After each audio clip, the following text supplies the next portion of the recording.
আমরা আইন করে দিয়েছি যে এখন থেকে পুলিশ ভেরিফিকেশন লাগবে না। সে কথাটা গ্রামে গঞ্জে গিয়েছে, যে তালি দেখে মনে হলো এটা পৌঁছে নাই।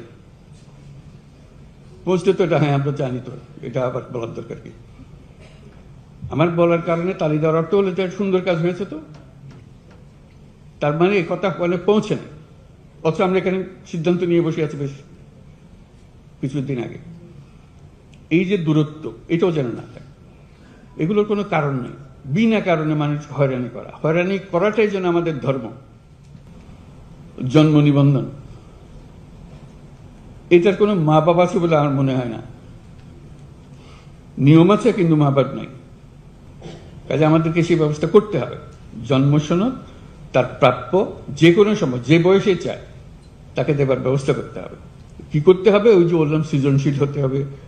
এটা থেকে আমরা নিয়ম বের করতে হবে, কারণ ওইটার উপরে সমস্ত কিছু নির্ভর। সেই জন্মসূত্রে আমি বাংলাদেশি, এটার একটা প্রমাণ, দালিলিক প্রমাণ। এই দলিল দিয়ে আমি ভবিষ্যতে যা কিছু করি।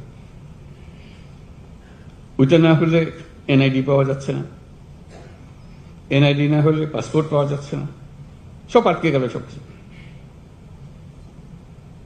আমরা বলছি যে এটা সবার একই সঙ্গে তার সমস্ত কিছু হতে হবে।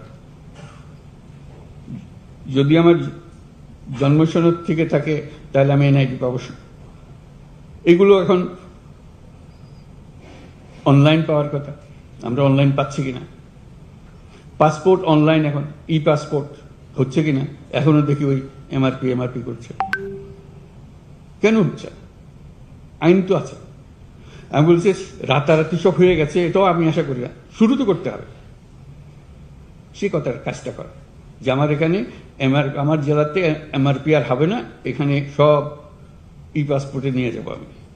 যেহেতু আমাদের এই টিমের কাজ, যে টিম এখানে আমরা বসে আছি, এখানে আইন বানানো হয়, এটা আইন খাটানো হয়, নিয়ম